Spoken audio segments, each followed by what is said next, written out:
What's going on, guys? Dare here with fantasy football advice, coming at you with another fantasy football video. And in today's video, it's Friday, so you know what that means. Top 5 video, and it's a good one. We have the top 5 wide receiver sleepers. And as you know, there is a ton of value in the later rounds at the wide receiver position specifically. So when we were putting together this list, we really wanted to get some guys that not many people are really talking about. Some guys that really aren't being targeted too highly, but guys that can really outproduce from their actual draft position. Before we do get further into the video though, I do want to shout out the fact that the giveaway is still going on. We have 10 days until we pick the winner. The drawing is going to be on Monday, July 2nd, so make sure you enter today. All you have to do is follow both Nick and I on Twitter, and make sure that you are subscribed to the channel. So if you aren't, follow us on Twitter right now, subscribe to the channel right now, and we will be drawing the name. We really don't have that many applicants, so you guys have a legitimate shot at winning this thing. It's a signed Martavis Bryant 8x10.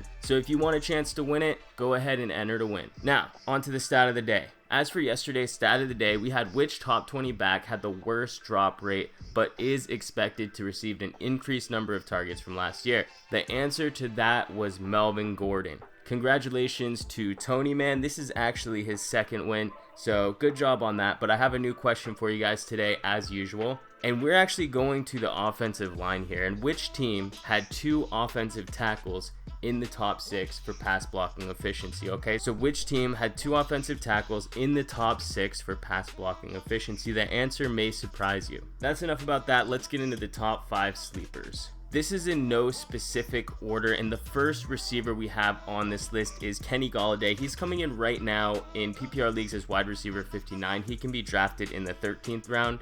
And overall, Golladay definitely didn't disappoint by any rookie standards. In fact, we saw flashes of Golladay in 2017 that were truly spectacular. There was a portion of the season where he actually looked to be the best rookie receiver in the whole draft class, at least with what he was able to do on the field. Juju Smith-Schuster did end up taking that crown, but the best part about Golladay is that this season he's essentially free. Like I said, he's in the 13th round. And the person you'd want to thank the most is probably Marvin Jones, whose value skyrocketed after only seeing 5 more targets from the previous season.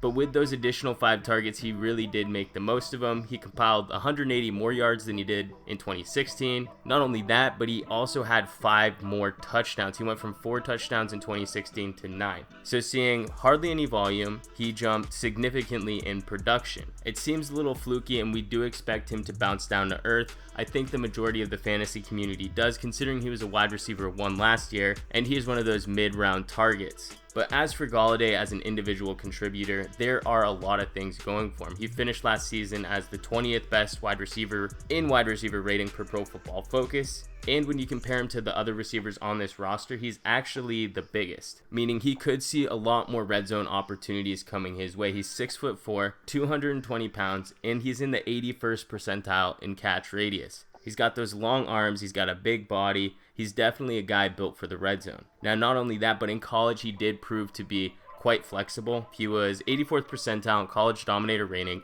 which historically has been very indicative of success in the league. And that versatility skill set that he gained in college translated immediately to the NFL. If you actually break down his production in the offense, he ranked 24th in deep passing and 27th in slot performance. So really, he was doing it all. Now, obviously, Tate and Jones have their specific roles, Tate being the slot guy, Jones being the field stretcher. We've spoken about it in other videos before, but versatility is a key component to seeing the field, and more time on the field is going to provide an increased opportunity to gain more targets. More targets, more fantasy production. It's as simple as that. I think it's a little weird how late he's going, because in 2017, even though he did have limited opportunities, I still don't think people are giving him the credit he deserves, because he performed really well. He at the very least has shown us enough to prove that if an injury were to hit this offense, his stock is going to immediately skyrocket. Now, we can't predict injuries. We have to go off the information that we have. And at this point, Golladay is on one of the most pass-friendly offenses.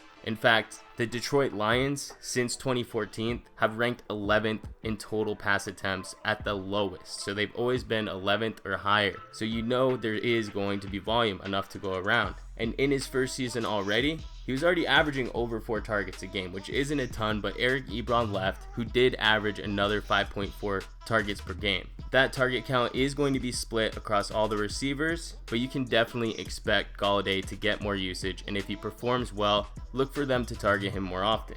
So overall, you have a guy who is extremely efficient with his targets on an offense that is pass heavy that lost targets and is one injury away from being a true force at the receiver position. For a guy that's being taken so late, that holds plenty of value in our eyes, and just as a bonus, he has an amazing starting schedule.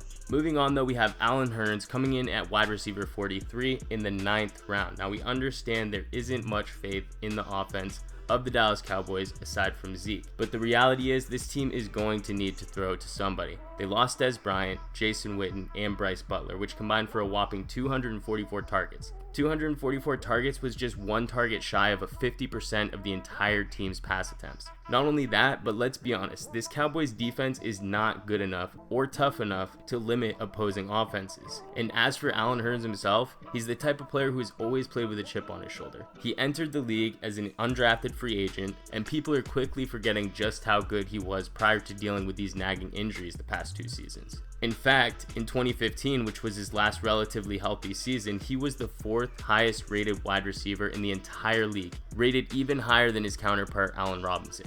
Past 2 seasons though, like I said, there's been injuries. The types of injuries you don't want to rush back from. You have grade 2 hamstring strain in 2016 and a high ankle sprain in 2017. Both injuries have historically been the types of injuries that have completely destroyed even the best fantasy players' seasons. Now fear not, these aren't career-ending injuries. Nothing's torn, there's not a huge recovery, you just need to take some time off. And that was a luxury Hurns didn't get. As for the reports for this year, he's coming into this season healthy, and the Cowboys coaching staff is already proclaiming he's the bona fide number 1. And at 6'3", 201 pounds, he definitely fits the mold of a true number 1 wide receiver. And who's his competition for targets? You got Cole Beasley, who if you break it down is just way too small to get a significant amount of targets. And then you have Terrence Williams, who's proved to be a better fit as not even a wide receiver 2, but probably more of a wide receiver 3.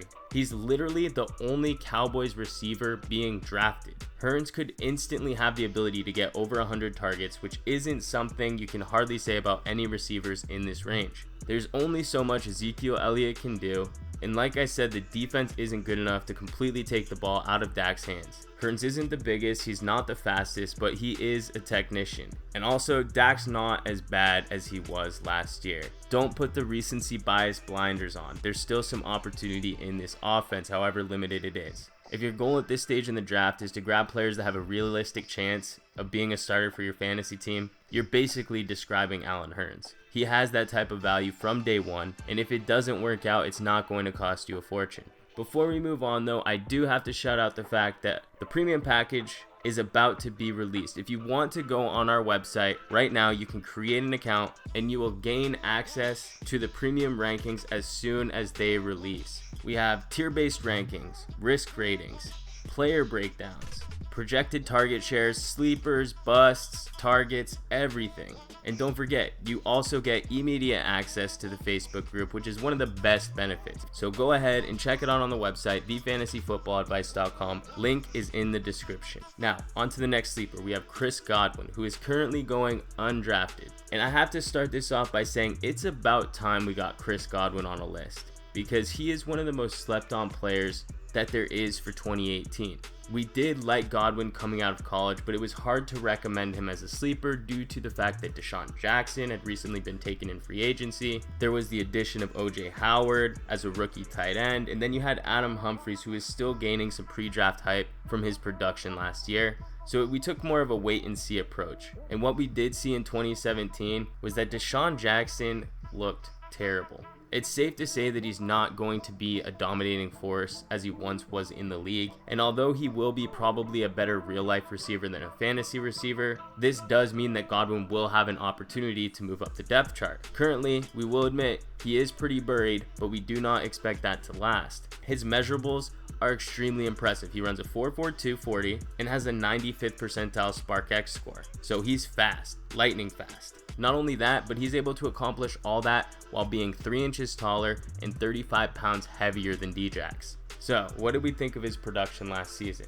Well, he did accomplish some modest totals. 525 receiving yards and 1 touchdown, which by normal rookie standards is decent. By today's rookie standards, since 2014, where the goal is to always hit 1,000 yards, you would not be happy with that. But considering his limited opportunity, that was really good. He only received 34 receptions. On those 34 receptions though, he ranked 13th in the league in yards per route run. And if you ask us, the end of the season stats don't quite tell you the actual story of how well Chris Godwin played. The second half of the season, he really started to light it up. We saw flashes of the promise that we started to see in preseason and training camp in 2017. And you can tell there were certain games in this season that they really wanted to see what they got out of this draft pick. It translated immediately to the field. You could see right away that he's the type of player that's not only a speedster with a strong yards after catch ability, but he really has strong hands, good with those contested catches. He's not a one-trick pony.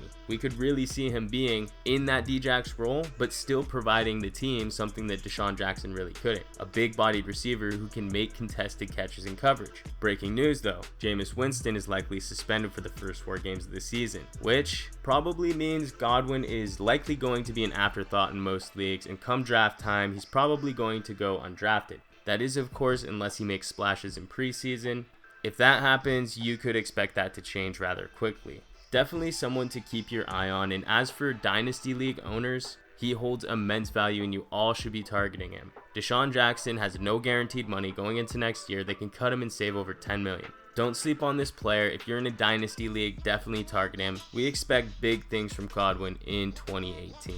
The next receiver we're going to talk about is Kenny Stills, coming in at wide receiver 52, the 11th round. Now, a common theme you will be hearing in these sleepers is vacated targets. Wherever there is vacated targets, that means there's more opportunity for the other receivers in this offense. Where is there a massive amount of missing targets? That's Miami. You lost Jarvis Landry. Landry was the type of receiver who received 160 targets or more in 2 of the past 3 seasons. And yes, we understand there's Danny Amendola and Albert Wilson, but there's no way you can reasonably project all those targets to go to those 2 new receivers. As you know, free agent wide receivers usually have a tough time adjusting initially, and the quarterbacks tend to lean on the targets that they have built a rapport with, that being Devontae Parker, that being Kenny Stills. And let's face it, Danny Amendola and Albert Wilson aren't exactly some of the top receivers in the league. Literally, they're 2 guys that have never reached the 700-yard mark in their entire careers. That 700-yard receiving mark is a feat that has been passed by Kenny Stills in 3 of the past 4 seasons.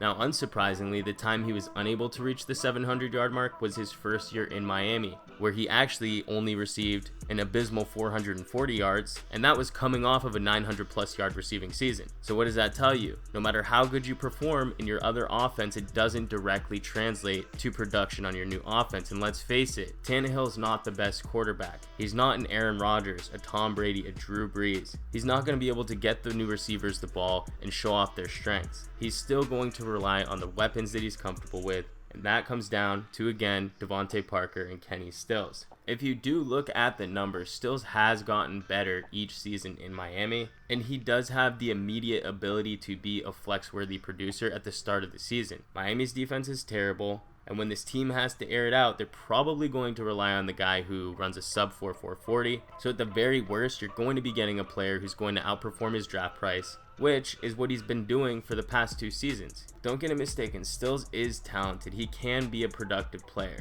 Last season, in the 5 games that he was targeted 8 or more times, he compiled 461 receiving yards and 4 touchdowns. He does have the ability to have those boom games. He just needs the targets to be consistent. And although it feels like he's been in the league for a super long time, he is still young. At 26 years old, you could make the argument that he is just entering his prime now. The 5th and final wide receiver we have is one of my favorites, and that's Josh Doctson, coming in at wide receiver 55 in the 12th round. And out of all of these guys, this could be one of the best values, because the 12th round is where most people are already getting their defenses. Josh Doctson, on the other hand, is coming into that magical 3rd year, which we all know provides an increased chance of having a breakout season. And coming into this year, there aren't that many receivers that have that ability to break out. 2016 was not that good of a wide receiver draft year. Now, you did have Michael Thomas, but excluding Thomas, Doxson should have the highest target market share of all the third-year receivers. Not only that, but what is his real competition? You have Jordan Reed, who has an over-under basically of playing 6 games this entire season. Then you have Jamison Crowder, who will almost certainly see improvement from what he did last season, but you're already paying the price tag for that. He's going 4 rounds earlier in the 8th round. And other than that, that's basically it. You have Paul Richardson, but we've had this conversation before about trusting free agent receivers. And although Paul Richardson's another free guy you could take a shot on, Doxson has a lot more things going for him. First of all, we do know that Kirk Cousins is a better fantasy quarterback than Alex Smith, but Cousins spreads the ball around a lot. It's good for his own individual performance, but it does tend to hurt some fantasy receivers. Smith, on the other hand, has been known to pick his favorite targets and give those targets a higher percentage target market share on his team, i.e. Travis Kelce, Tyreek Hill, even Jeremy Maclin from a few years back when he was healthy. Smith doesn't need to throw for 4,500 yards to make Doxson into a productive fantasy receiver. Doxson himself has already held a 40% target market share of all red zone targets and has a freakish catch radius. I'm talking 96th percentile. It's not a coincidence that he was able to translate that into a 40% target market share in the red zone. He's a lanky dude. Expect Doxson to build off that. He's going to continue to get those red zone looks. And bouncing back to Alex Smith, I know he gets a bad rap for being a game manager, and it's true. But if you break it down, what did he really need to do in Kansas City?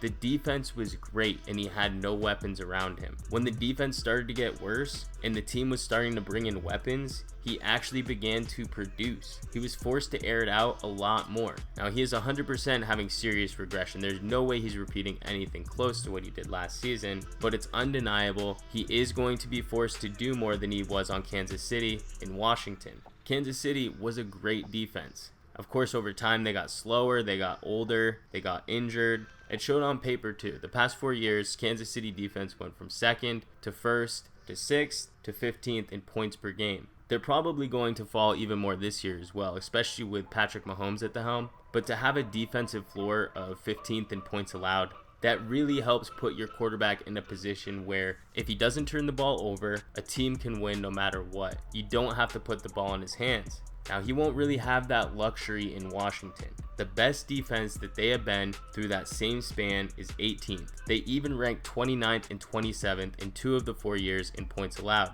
Some of that could be chopped up to Cousins' erratic play style at times, but there's no denying that Smith is coming into the worst defense that he has had in years. The ball is going to have to be moved up and down the field using the passing game, and Josh Doxson is up to the task. He's going to be one of the main targets. The fact is, he's the 10th pick in the 12th round. It's absolutely insanity. Having the ability to grab Doxson as a no-risk wide receiver 5 is a choice I would make all day. Alright everybody, that's going to do it for today's video. Don't forget to check out the premium package and to follow Nick and I on Twitter to enter the giveaway. We really hope you enjoyed this one. We thank you all for watching. We'll catch you on the next one.